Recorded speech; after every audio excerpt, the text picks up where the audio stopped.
কোরআনে ভক্তি সম্পর্কে সূরা ইউসুফের ১০০ নং আয়াত পড়লে আপনি ভক্তি সম্পর্কে পাবেন। মানুষ হয়ে মানুষকে যে সেজদা করা যায়, এটা হলো সেজদা হলো দুই প্রকার, একটা হলো ইবাদতের সেজদা আর একটা হলো তাজিমি সেজদা। ইবাদতের সেজদা এটা শুধু আল্লাহকেই করবেন, এটা মানুষকে কোনোদিনও করা যাবে না। আর সম্মানের সেজদা যেটা সেজদায়ে তাজিমি, সম্মানের সেজদা কোনোদিন আল্লাহকে করবেন না। সম্মানের সেজদা করবেন সম্মানিত ব্যক্তিকে। সম্মানিত ব্যক্তি কারা? তাফসিরে বয়ান করেন সম্মানিত ব্যক্তি ৫ জায়গায় এই তাজিমি সেজদাটা হলো করা জায়েজ। সন্তান হয়ে মা বাবার পায়ে সেবা সেজদা ভক্তি করবেন, ভক্ত হয়ে গুরুর পায়ে ভক্তি করবেন, ছাত্র হয়ে শিক্ষকের পায়ে ভক্তি করবেন, এলাকায় ন্যায়পরায়ণ রাজা বাদশা থাকলে প্রজা হয়ে রাজাকে ভক্তি করবেন, এবং স্ত্রী তার স্বামীকে করবেন। এই ৫টি জায়গায় সেজদা করা জায়েজ আছে, সেটা হলো সেজদায়ে তাজিমি সেজদা। এই সেজদা কোরআনে আল্লাহ তাআলা সূরা ইউসুফের ১০০ নং আয়াতের মধ্যে আল্লাহ তাআলা লিপিবদ্ধ করেছেন, এবং বর্তমানে ইউসুফ জুলেখা নামে একটা সিরিজ দেখা যায় টেলিভিশনে, ইউটিউবে সার্চ দিলে পাবেন। সেখানে আপনারা দেখবেন ইয়াকুব নবীর স্ত্রী এবং ইউসুফ নবীর আরো 10টি বড় ভাই।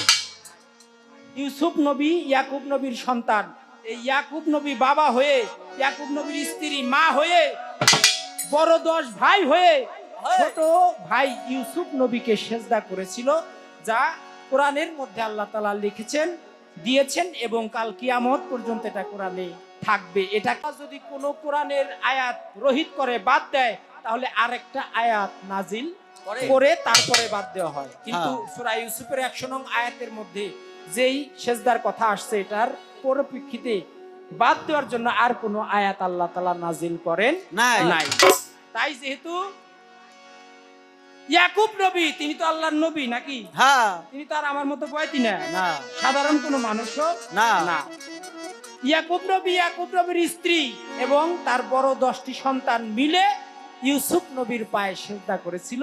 ছোটবেলায় ইউসুফ নবী সেই স্বপ্ন দেখেছিল, যার বাস্তবায়ন হয়েছিল ইউসুফ নবী যখন নবুয়াত প্রাপ্ত হয়েছেন, মিশরের বাদশা হয়েছেন, খাদ্যমন্ত্রী হয়েছেন, তারপরে গিয়ে তারা সেজদা করেছে।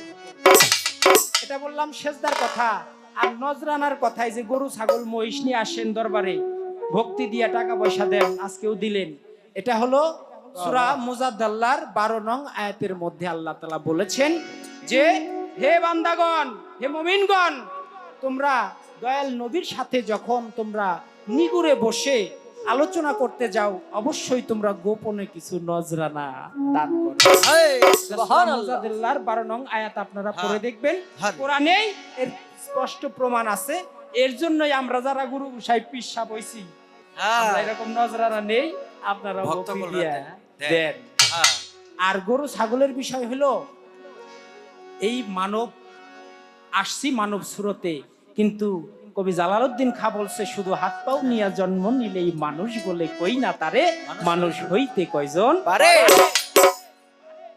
উকিল মুন্সি তার গানের মধ্যে বলেছে, তোর পাপে ভরা অঙ্গ আগে করগা গুরুর সঙ্গ, তবেই ভিতর এবং বাহির তোর হবে পরিষ্কার, মানুষ হওয়া কত সহজ ব্যাপার। মানুষ ভজিলেই সোনার মানুষ হবি, মানুষ ছাড়া খেপারে তুই মূল হারাবি, মানুষ ভজিলেই সোনার মানুষ হবি। তাই গুরু গোসাইর দরবারে গরু ছাগল মহিষ নিয়ে যায়, আমার ভিতরের যে পশুত্ব, এই পশুত্বকে দূরীভূত করার জন্য আমি যেন প্রকৃত পক্ষে একজন মানুষ হতে পারি। শুধু মানুষের সুরত নিয়ে নয়, ইনসান আল ইনসানু সিররি, মানুষ আল্লাহর গুপ্ত রহস্য, গুপ্ত ভেদ, এই গুপ্ত রহস্য উদ্ঘাটন করার জন্য এবং নিজের নফসকে প্রকৃত পক্ষে নফসে ইনসান মানে ইনসাফে প্রতিষ্ঠিত করার জন্য, নিজের মানুষত্ব প্রতিষ্ঠিত করার জন্যই আমি গুরুর দরবারে যাই। তাই ওই বনের পশু কোরবানি দিয়ে নয়, ওই বনের পশু হলো বাহ্যিক দেখানো, লোক দেখানো। মানুষ দেখতেছে বনের পশু কোরবানি করতেছি, কিন্তু আসলে বনের পশু কোরবানি হয় না, মনের পশুকে কোরবানি করতে হয়। তাই গুরু গোসাইর দরবারে গরু ছাগল মহিষ নিয়ে আসেন, আইসা ওগুলা কোরবানি কইরা নিজের পশুত্বকে কোরবানি দিয়ে গুরুর চরণে একনিষ্ঠ ভাবে পড়ে থাকেন, কুদরত শাহ বাবা যদি দয়া করে আপনার এই মানবী সুরতটা জান্নাতে চলে যাবে।